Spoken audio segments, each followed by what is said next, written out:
Okay, go ahead. Hi, Lynn.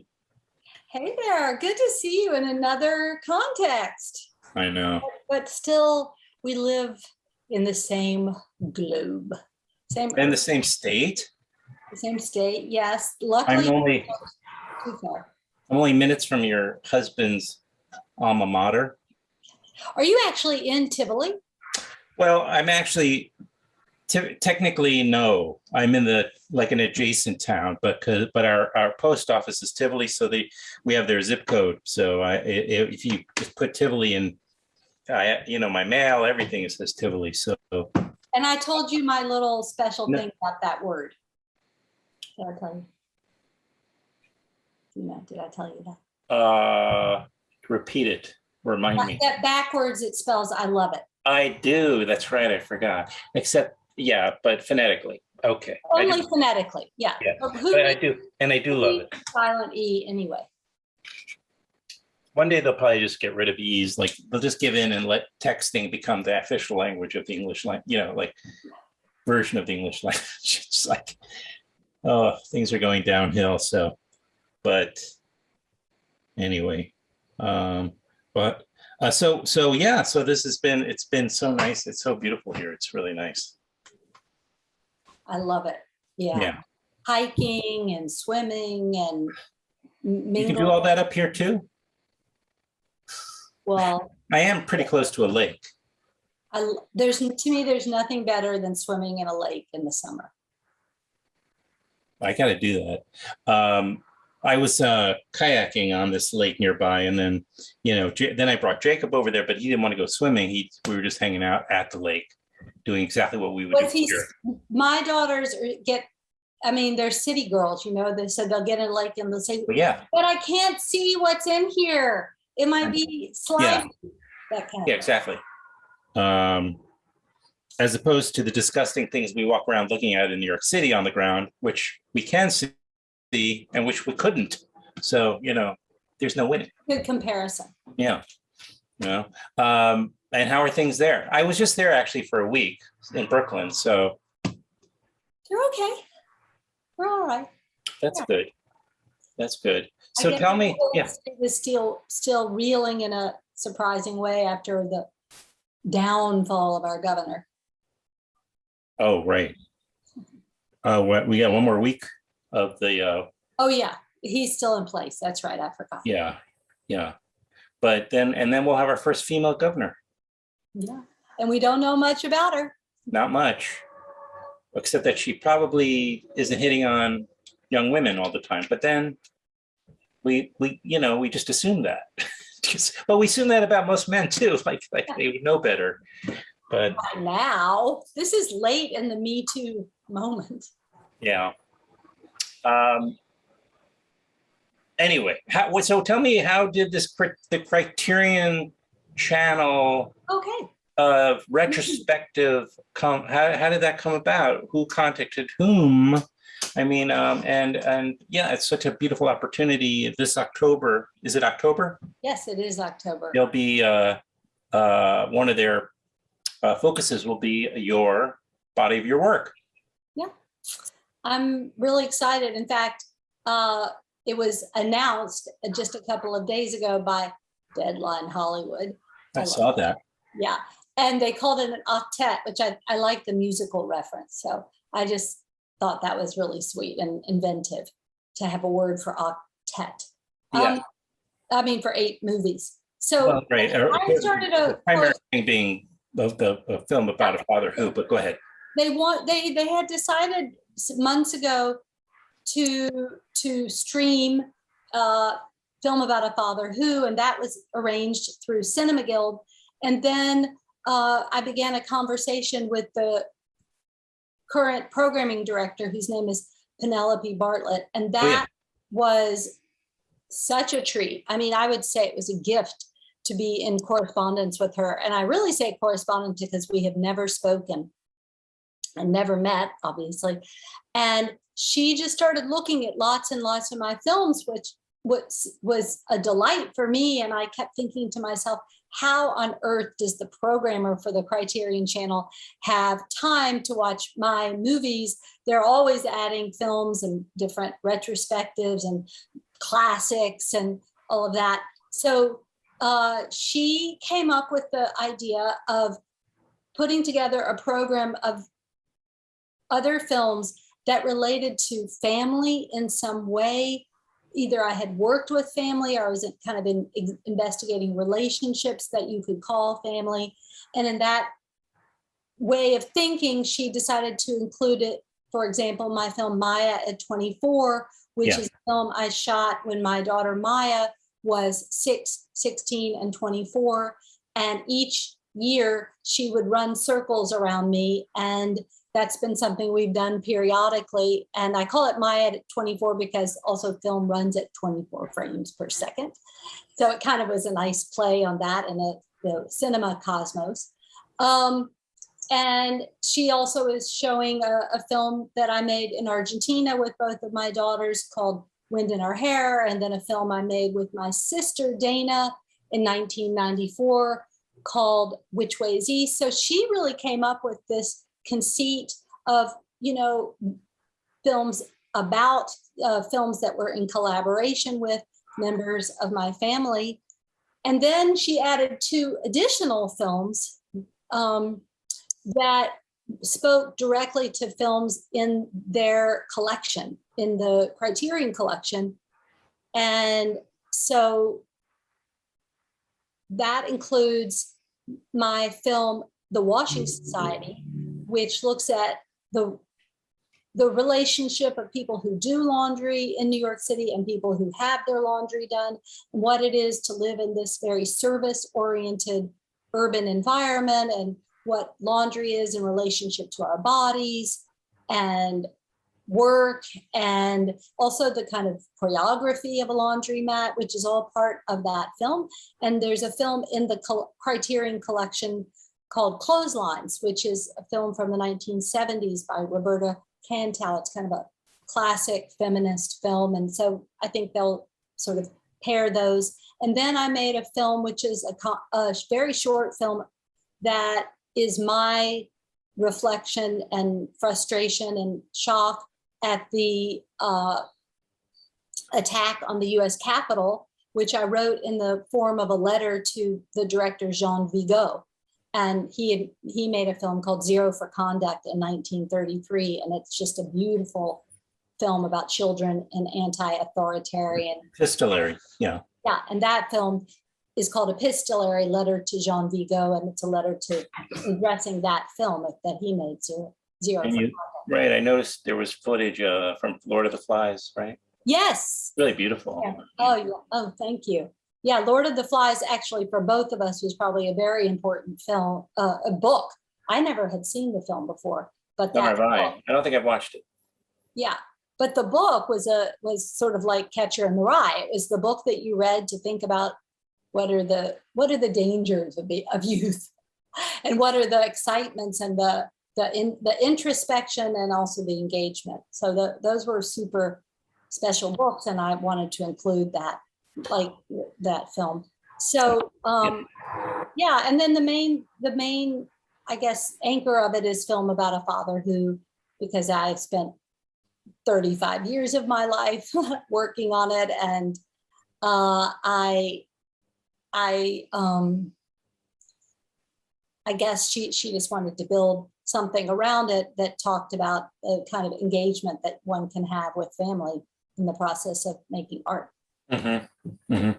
I remember we did a podcast around when that came out. Thank you for that. 2 years ago.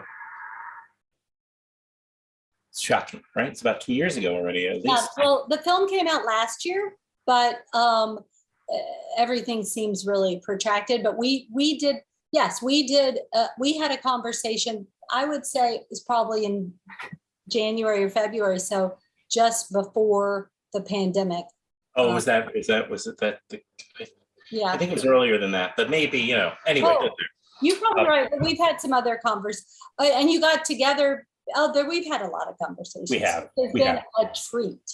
Maybe we had the I'm going to do a retrospective. I'm going to do a retrospective of my conversations with you and versus my conversation with Ira, and I'm going to call it the Battle of the Saxes. There you go. Get it? Yeah, I get it. The Battle of the Saxes. I'm going to see Ira tomorrow. I'm going to tell him to come up with that. You are a very good punter. Oh God. Tell him. Yeah, please give him my regards. I wanted to say another thing about Penelope Bartlett and about Criterion. Yeah, let's talk about that more too. Sure. Yeah, I really appreciate the direction that the channel's going, in the sense that they're integrating work that was considered not so much, not even part of the indie, like indie film. I'm doing air quotes, which this is a podcast, right? It's well, there's the video part. component, and then quotes. But this will be on the audio too, because we'll put it up in October once it's available. Well, for so long, the notion of watching movies on television and breaking into the kind of more alternative-ish work meant indie films, American indie films, which were usually features and were actually often pretty big budgets, not as big as Hollywood, but they were kind of on the edge of the industry. And I think that with the kind of rise of virtual cinemas and video on demand, I think the audiences are more open to kind of fresh ideas and things that shall I say, entertain in a different way, that aren't as constructed by a certain template of like what a TV series should be, or how exactly 90-minute feature film, or in that respect. So like to bring shorter films in, which is sort of like saying, like, let's introduce poetry, let's introduce work that will be challenging, and I just love that they're doing it, and they're trying to address issues around, well, do we have enough women filmmakers? Do we have enough people of color filmmakers?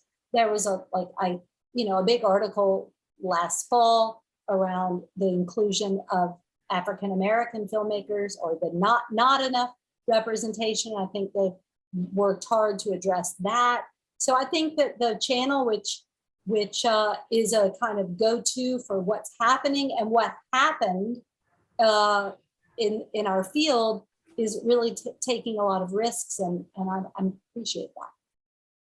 Yeah, I mean, programmers know that it's one thing to be aware of or to decide to change, or to compensate, for maybe maybe having not represented everybody, and et cetera. However, to do it and to keep it in your mind and to make it a regular practice requires a lot of work, because there may not be as much content, or it takes more, or the relationships aren't there as developed as there are, because of the history of just sort of white filmmakers were in abundance, so you really do need to make it. I mean, I just know from my own experience, even just doing this show, it requires thoughtfulness and continuity. And another thing about the Criterion Channel is I think people turn to it to discover things. Right. And maybe when it first started, and it's only a couple of years old, I just learned that it came out of Film Struck. I didn't. Yes. Yeah. Yes. So I think until recently, the idea was that you would go to the Criterion Channel to find something you were looking for. And now the way that they've set up their website, it's also a matter of like, what's a new release, and what kind of they might have like a used bookstore. But like a bookstore, yeah, like a used bookstore where you browse and you don't know specifically a used bookstore, because you can't count on anything being, I mean, maybe you can count on a certain amount of Criterion titles, of course, but Yeah. I think that's true. It's like a used bookstore. So there's history in it. And so you might see something that your parents enjoyed, you know, but they had never spoken about it. And there's also kind of not, I think it's funny they use the word criterion because it sounds like this is what you should watch. This is the canon, but it's not called the canon. It's just called criteria, like this is what we love, what we suggest, what we think is interesting to look at. So, you know, I have like such gratitude for their including this group of films and including really short, I hate to use the word short, but films of mine that are similar to a poem and just express an idea in a matter of like minutes. And like, I think the shortest film they have on there is 5 minutes. So, or maybe 4.5. So that's like you know, it'll be interesting to see how many people would watch that on the streaming service. Once you're in the service, you can watch anything you want. There's so much, and there's so much. Yeah, it's an amazing. I like that approach to it of just sort of discovery. Yeah, you're right. You know, go into it with just sort of an adventurous sense of, you know, an adventurous sense and enjoy. You know, and I think there's this, you know, obviously attempt to expand the audience and to make it more available to more people, that there's other things out there, and you know, we have to introduce these types of films to new audiences all the time. You know, I think the same thing. The film, you know, Film Society of Lincoln Center changed its name a couple of years ago to Film at Lincoln Center. I think they were just trying to I think that's a really good point. Because I think they just felt branding wise that maybe it suggested a I don't know, what do you think? There was a kind of elitism. An elite level. Yeah, like, right, a society. Well, you know, because of the associations with the word society, you know, high society, what have you. Anyway, so I don't know if it's helped, but I think, you know, making an effort to really make quality films or just different alternative, you know, films available to a broader audience. I mean, it's important because, I mean, you know, you're fighting against a big, you know, advertising Goliath, you know, when it comes to Hollywood. I think one of the things that I'm super excited about is this idea that, oh, there's noisy New York. I love it. I don't mind it. It's welcome on my show. Nope, I like it. Okay, good. Okay. People, I would I mean, I did my show out of New York, of course, for practically 8 or 9 years, and you know, the amount of noise that would leak in, you know. Yeah, it adds a local color, as we say. Yes.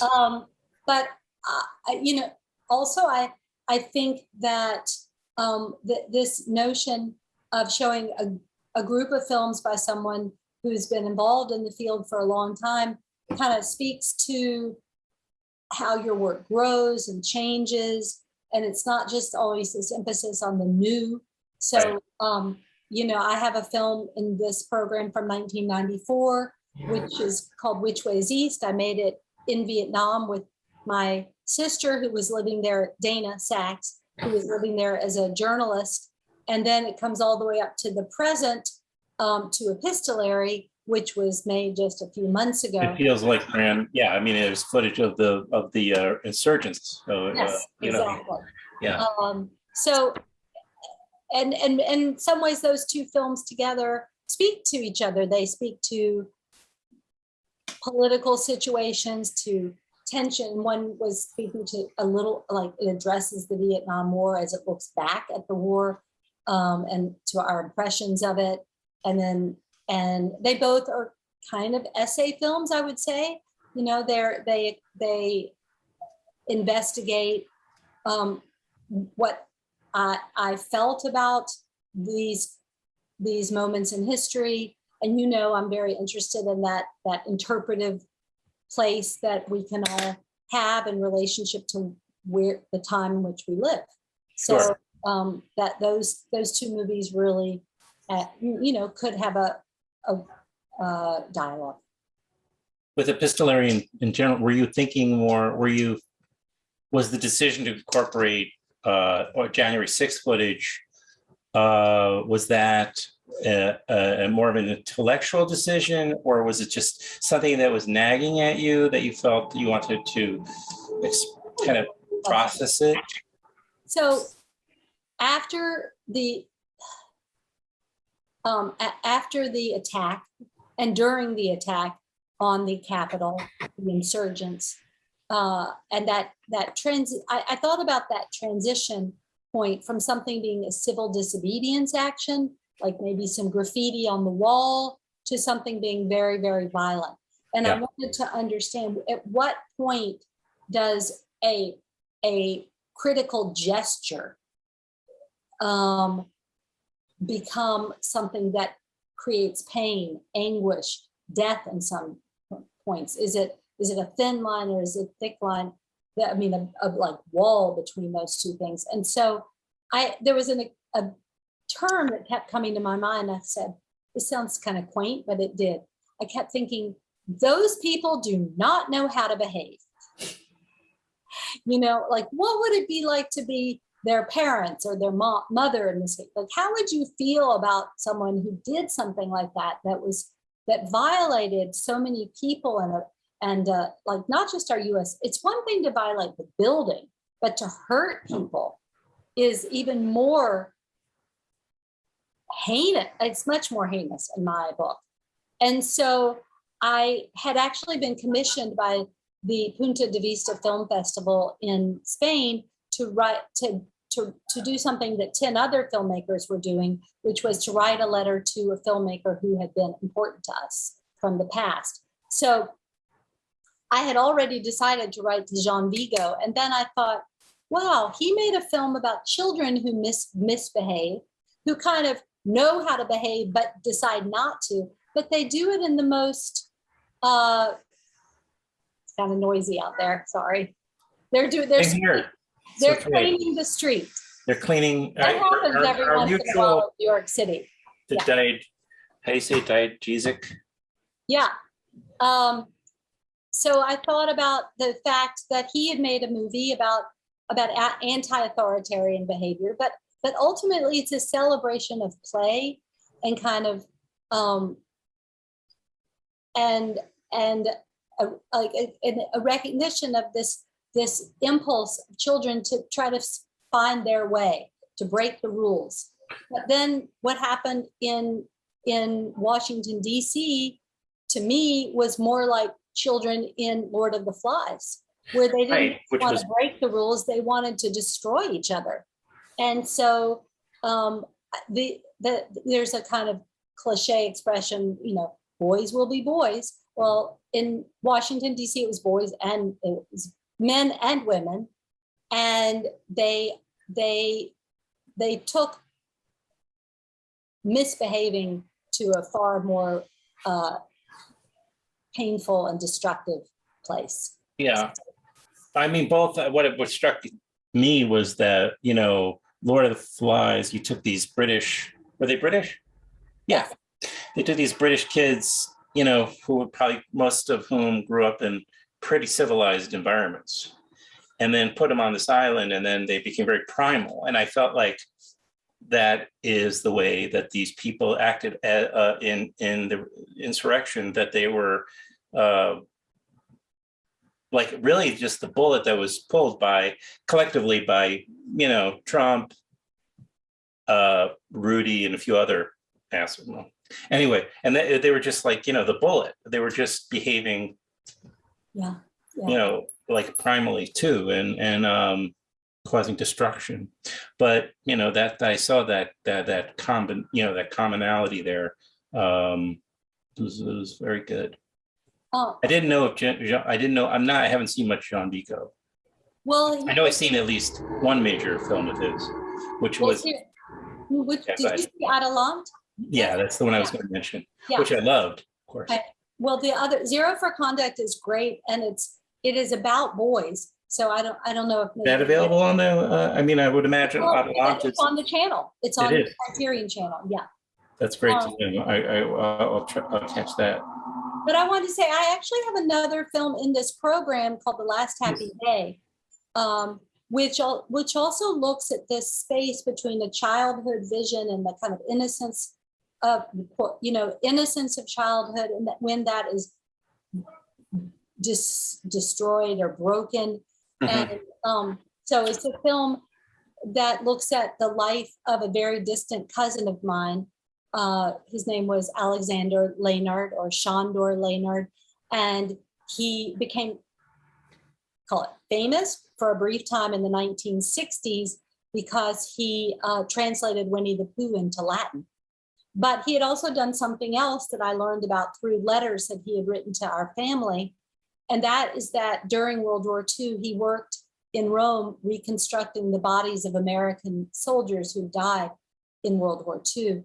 And so he saw really the worst of that time of the Holocaust. And he wasn't in a concentration camp, but he saw a lot of death and destruction. But he also gravitated to something that was kind of a beacon of childhood wonder. And that would have been Winnie the Pooh, and gleaned a kind of philosophical way of thinking and being from Winnie the Pooh. So it's a film meditation, again, a bit of an essay on those things. And it also is a film that fits under the rubric that Penelope Bartlett came up with, which was family. And in addition, it connects to Film About a Father Who, because it was part of a triptych I made on the ways that you can understand another human being, like for example, your father, with whom you could have had a deep relationship, but also it's hard to grasp in totality. And then a very distant cousin, and then there's another film in between called States of Unbelonging. So that triptych was a context for me to understand how film could give us a portal to someone else's psyche. I was going to ask you if they packaged or programmed them together as a triptych in the. Well, States of Unbelonging is not in the Oh, program. gotcha. So it's two of those films. So of course, since I know my work very well, I can see connections. Sure. The initial thematic programming of these family films, and then there are these other two films that speak to the Criterion collection. But then in my mind, I understand that there are these other crossovers, like films that deal with the resonance of violence in our society or in our culture, and how that kind of seeps into our being, and other ways that I can see connections. But I'm not the programmer, and I actually feel so indebted to someone who's doing this amount of curating, but doing it with such delicacy and inventiveness. So that's been really like a gift when a curator takes that approach. Oh, I know. So it all starts, and then it's all in October. Yeah. Starting October 1st is all the shorter films, the films that are in the family package, and then the other two films that are addressing the collection. And then on October 13th is the streaming release, exclusive, as they say, streaming release of Film About a Father Who. Right, which I think is, a really rewarding film to watch. Thank you so much. Actually, the first time we spoke about that film was in your apartment, and I think maybe I hadn't finished it yet, but we spoke in your apartment, and your thought, and talked a lot about your own dad. Did we? I think so. I mean, I guess it does. When you're talking about that kind of conversation. Yeah. Well, And then people can also learn more about your film work going to your website. Yep. And my films appear, all of them, at Canyon Cinema and Filmmakers Cooperative, both collectives of people like very committed to experimental, underground, avant-garde film, and also at Cinema Guild, which distributes in a more Conventional. not a collective way, but they're super helpful. I'm really, really grateful to them. Yeah, they're terrific. Great. And any other ways people can find your stuff? Well, I have a Vimeo channel, so a lot of my films are there, but some of them are password protected. But if people write me, I'm very available. To share passwords and things like that. Shouldn't say that, but I think you can also, by the way, I mean, if I urge anybody who loves alternatives to Hollywood, and if you love classics also, there's so many wonderful films. They're not just all, art films, but there are lots of art films on the Criterion Channel, but there's lots of other stuff there too. Oh my God, there's so much wonderful stuff, classics, old and new. And so, and I believe you can even get I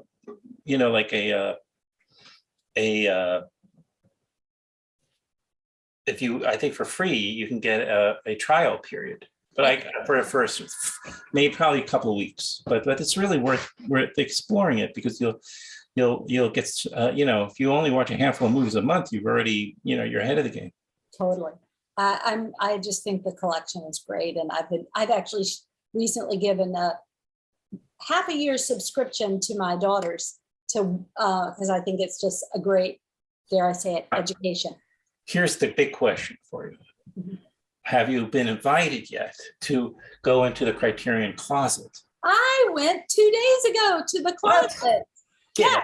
So they're gonna they shot it, right? No. I just walked in there because I was actually I should add that Tara Young, who works for the Criterion Channel and does all of their interviews, or most of their interviews with the directors whose films are going to be included, came over to this very room.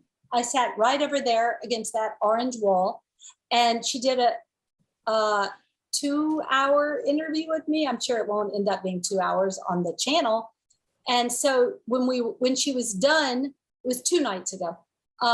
When she was done, she was going into Manhattan, and I said, "Oh, I'll hitch a ride with you. I need to go in," and I helped her with the equipment. And as we went over we went to the offices for the Criterion Channel. I said, "Can I see the closet?"